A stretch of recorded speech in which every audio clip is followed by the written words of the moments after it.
Okay,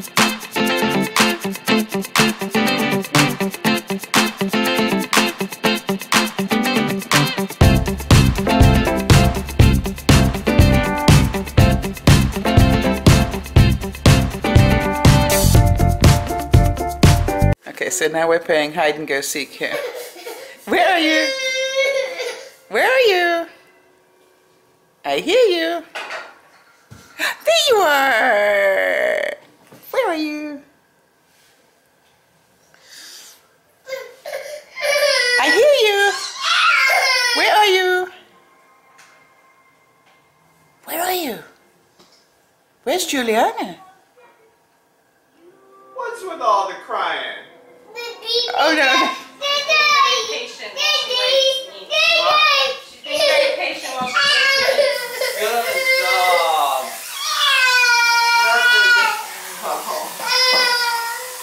I can eat rice. Anyway, so I'm heating these up. I like to give a little bit of a char to it because I think it caramelizes the flavor a little bit. Yay. I don't know for sure. These are the Italian meatballs. They're mozzarella and sun-dried tomatoes, so that's why I'm not really confident if they have garlic or not in it. Okay, I'll be careful. Yeah, you can maybe eat one if you want. I'll But taste if you want, there's plenty of other stuff we can cook up as well. So. No problem. Actually, Benji, while I got you here, I wanted to ask you, because I remember you telling me once that you were always taught that a guest is a most valued, how did you word that? Priority? Yeah, I mean, it was a most valued person. Okay, yeah. So what I wanted to know in your culture and the way in which you were brought up, because we've got people from all different cultures who are watching, what were you taught that you needed to do for a guest? That I needed to do for a guest? Well, funny thing is, actually growing up, we didn't have a lot of guests in the house. But at least stay in the night or anything like that, or at least I can remember later on in life. But some of the initial things is you're supposed to offer before they ask in Japanese culture. For example, you offer tea before they ask for a cup of tea, or they offer food. In a lot of ways, you're actually supposed to know what they want before they even want it, so you're supposed to put it out. Now, I'm not necessarily good at that, but for example, I mean, I always ask people if they want something, but if it was a Japanese person, I would just put it out. So I would put out food, I would put out tea or coffee without them even acknowledging that they wanted it. Because that's just how it is. Because this is the cardinal rule. It's not even about me giving it to them. If they have to ask for it, that's really bad. Okay. So I kind of, there's absolutely I'm very disappointed at this moment. Here. I'm very disappointed. Why? You know, I actually wanted to see sort of bags full of rubbish. Well, oh, this is looking more like my life. When you look at bags full of rubbish. So what makes you decide, okay, fine, I'm going to try this one? Anything? If it's something that's different, or like I read the claims and it sounds, oh, wow, if that really works, I would love to try that. Yep. If it's something that looks like just another same old, just another eyeshadow, yep. I almost don't even bother. And I throw it in one of these bags. And then what do you do with them? Because you must collect one of these every week. Yeah, well, I give them away, so prepare to go home with a bag full of goodies. I give them away, yeah, I do. Really? I don't do giveaways of these stuff because I don't know, I feel like that wouldn't be right. It's not right, you know? Like I feel all right giving it to family and friends, but to give it away to my But you must get so much. I mean, what I'm trying to think about.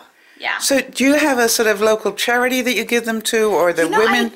You know what? I don't, but our church, they do like, stuff. I never even thought about giving makeup. Well, good morning, everybody. This is Dear Mama Sal, and it is... let me think. What is it today? It must be Tuesday. And how are the peeps this morning? Gee, you're looking good. All right, so let us start with my apologies. It's always great to go and visit Benji and Judy because of all the joy it brings and lots of fun footage for everybody and all that stuff.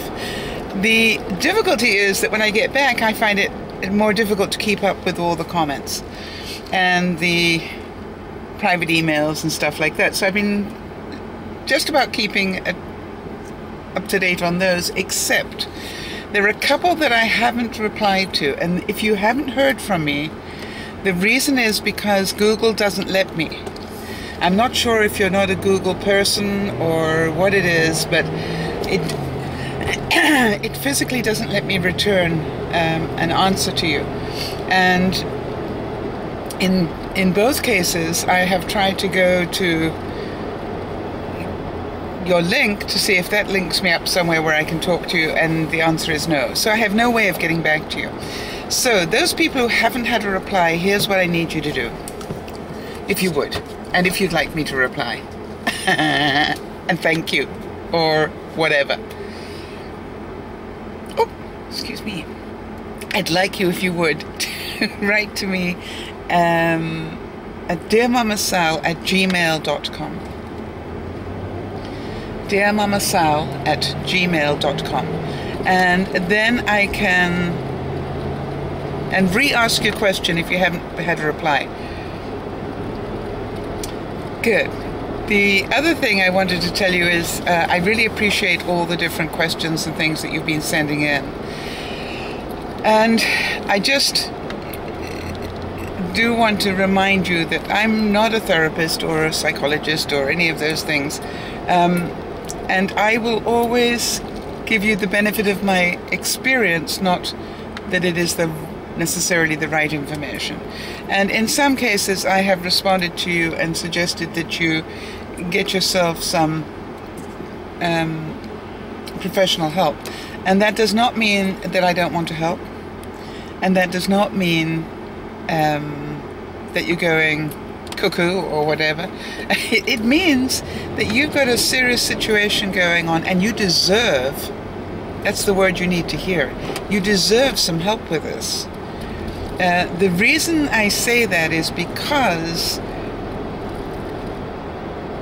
you end up taking far less time to get through a problem if you work with a professional to get through it. Don't see it as, oh, I am broken, therefore I've got to go and see somebody to get help. See it as, I choose to short circuit the time here. And let's say that it would, without help, it would take you a year or 2 years maybe, or 5 years even, to get over something.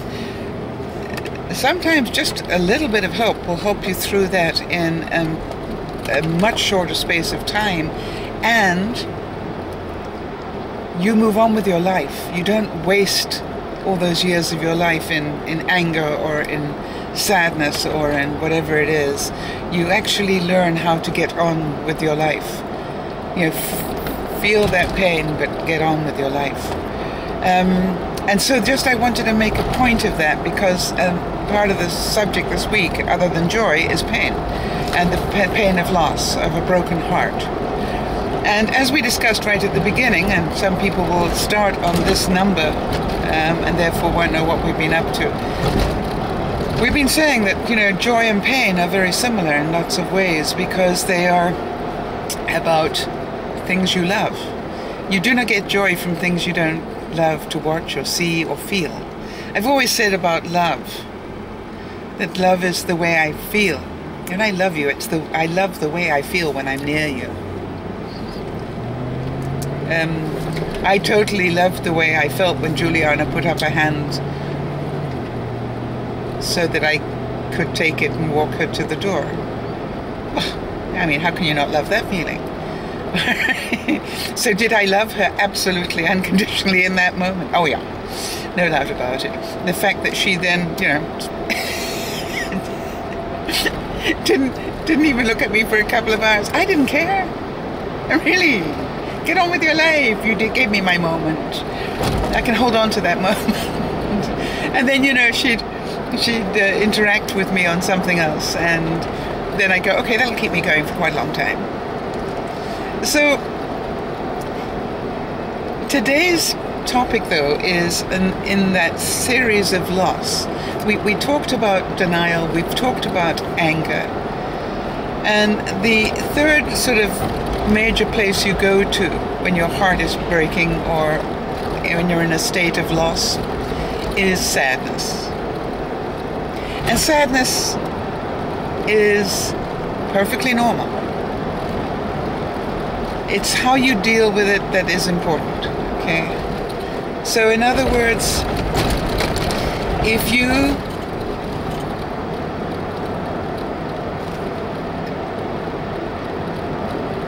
are going through a major trauma of some sort, a heartache, a loss of a friend, a loved one, whatever,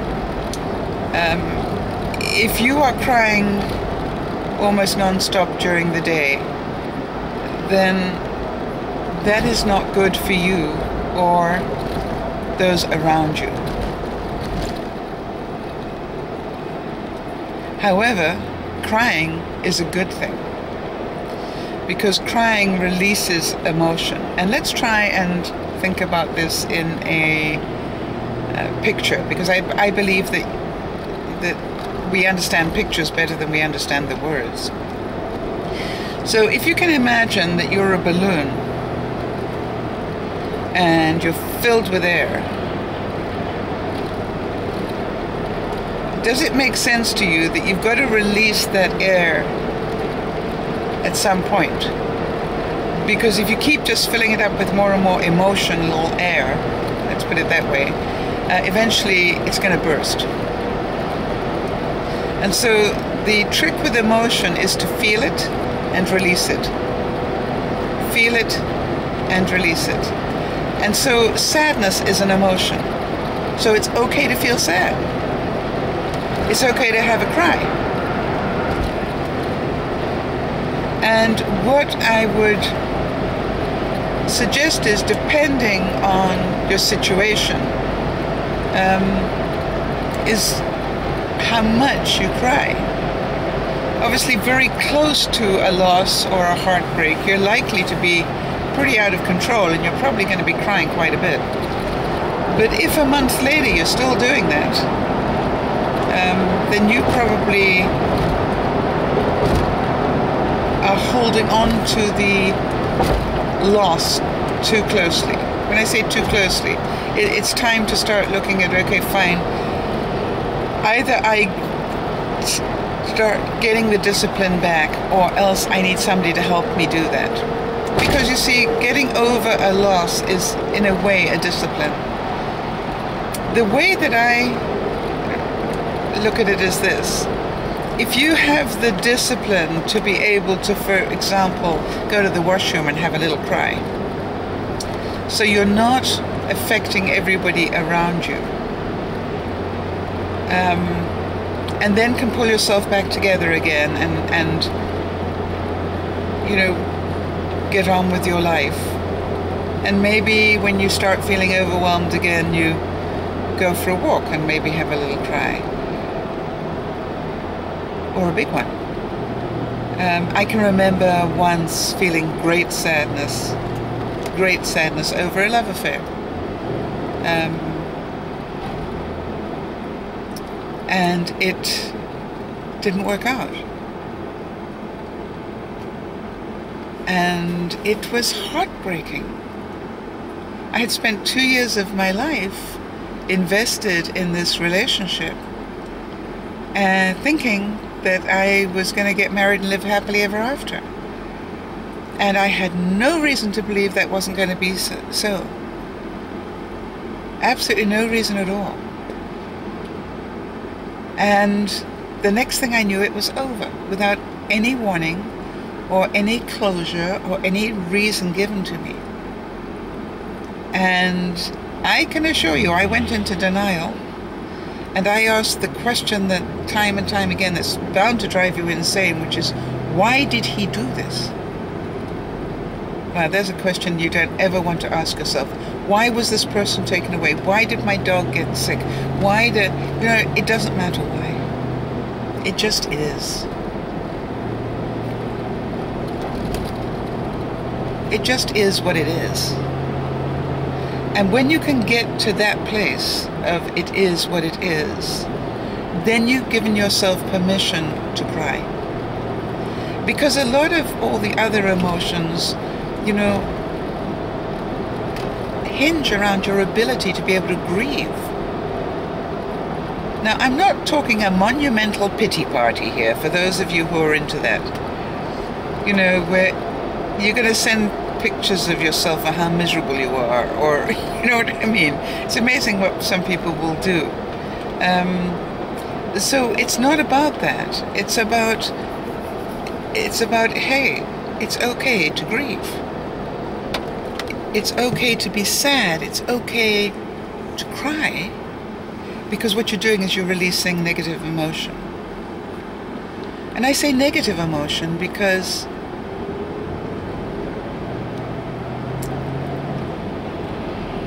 any emotion is human nature, right? Laughter, feeling happy is an emotion. It's human nature to feel happy. Some of you going, those were the days. I remember those days, Sal. Yeah, I can remember being happy. But now I'm giving you permission to be sad. Not wallow in it, not punish everybody with it, but it's okay to be sad. And I know that I'm going to be very sad when I have to take Bean in for one last time. I know I'm going to be sad. I'm sad now. But I certainly understand that I can't wallow in that. I can't let that affect my whole life.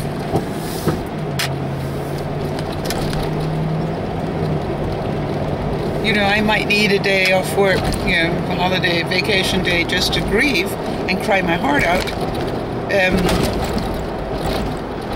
But you know, it's strange because I know it's coming, and I'm a great believer. The way I try and deal with sadness is to bring joy. And so last time I had to put a dog down. I'd had him for 15 years. And I spent the day, I took him in at lunchtime. I spent the rest of that day crying. But then every time I started to cry, I forced myself to remember the fun times. Because he had a great sense of humor. And then the following day, I took, it was a Monday, I took the day off work. And I went out and I bought a couple of flats of flowers, of bedding plants. And I gave life to a pretty garden. In other words, I always try and do the opposite of the feeling. So if you're feeling great sadness and you want to do something about it, it's not a bad idea to put on, if you have that ability, you know, put on a movie that will make you laugh. I know that feels disrespectful in some way for some of you, but you know, in the laughter, how many of you have cried with laughter? Right. So if the opposite of sadness is happiness, then watch something happy to balance that out. I'm a great believer in going and taking a walk in nature.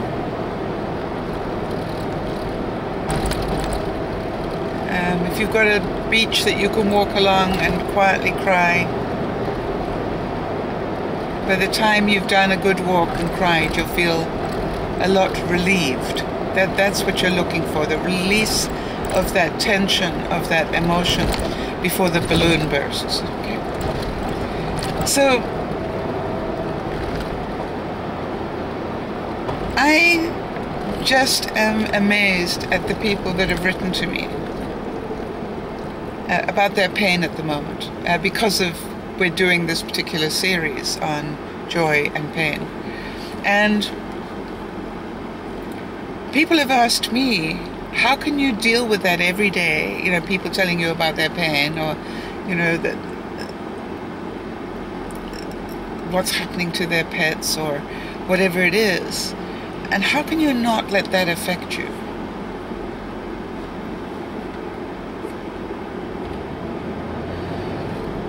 And that is really something I have learned, and it took me a long time to learn it. I can now feel that emotion, that sadness. When I read Ashley's letter about Princess, and I can feel the pain of that Ashley must be feeling, because she and Princess have gone through so much together. But then, if I hold on to that pain, how can I possibly support Ashley? That would be very selfish of me. So my job is to sort of let it come in, let me feel it. Oh gosh, that is so sad. I have a little cry, and then I let it go and move on to help her instead. Now, every time I revisit it, I don't mind telling you, I get a bit of a lump in my throat, so I can imagine what Ashley's going through. And for the rest of you who are dealing with loss,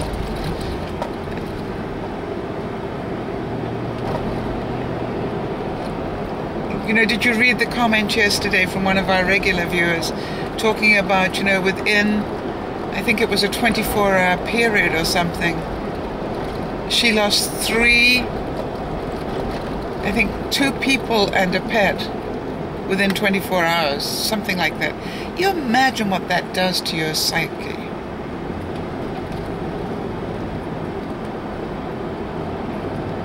That's like all the things that you loved suddenly disappeared. Wow, you have to be pretty strong to recover from that. And so we've got a lot of people here on the Dear Mama Sal network who actually have been through incredible sadness. And I would encourage those of you who are stuck in sadness, and that means that you just really still dwelling in that sadness stage, to come join the broadcasts and talk it out a bit and get some support. And if you can't afford, you know, if you can afford to get professional help, do it. But if you can't, it doesn't mean you can't help yourself. You know, make sure you Google how to get over sadness. Make sure you have friends that are safe. One of the things that most people don't know is there are certain people you can talk your stuff out with, and there are certain people that are not safe to do that. A lot of people can't handle people who are in sadness or in anger or in denial. All right, they don't have that ability. Let's put it that way. And they can be as close as your parents, your loved one, whatever. What you need to do when you need to talk through one of these major emotions is to be with somebody who it is safe to tell your truth to. They're not going to judge you. They're not going to punish you. They are going to listen to you and help you hopefully move through whatever the emotion is. And that's what I call a safe person, somebody who's not going to use it against you later. Very, very important. And in fact, if you are a responsible human being, you will understand that it's important for you not to punish everybody around you with your sadness. It's your sadness, not theirs. Now, sometimes it is family sadness. You know, maybe it is it's a loss that affects the whole family. But even so, the way that you feel the sadness will be very different from the way the other members of your family feel it. So you need to be very aware of that. So what's my thought for the day? My thought for the day is, it's quite all right to be sad. Don't let it overwhelm you.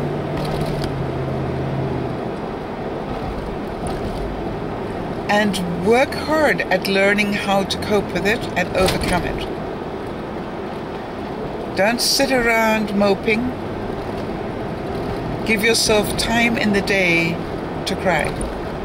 In other words, let's say you get overwhelmed with emotion, and we all know that when it comes in waves, doesn't it?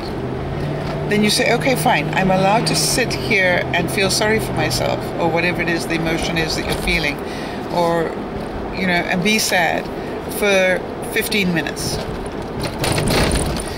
And then after 15 minutes, I'm going to get up and go clean something. And then every time you feel it, give yourself a goal. I will give myself half an hour if you need it. Now, what if you find that you're busy avoiding the world? In other words, maybe you're dealing with it by going to sleep. That's also okay. But if you're spending the majority of your day and night sleeping, then you're avoiding feeling the feeling. You need to feel the pain. Do you know what I mean? You need to be able to feel that emotion to be able to release it. So if you're hiding from it by avoiding it, then that can be a problem as well. All right, I'm at work. For those of you who are feeling sad, it's normal if you're grieving. Don't punish yourself. Don't do it more than you need to. And pace yourself. Do what you need to do to feel a little bit happy every day. That's your goal. Can I just feel a little bit happy? And don't feel guilty because you laughed. Don't feel guilty because you could smile at something. This is DearMamaSal saying, enjoy there's pain, and in pain there's joy. It's all about how we deal with it. Bye-bye for now.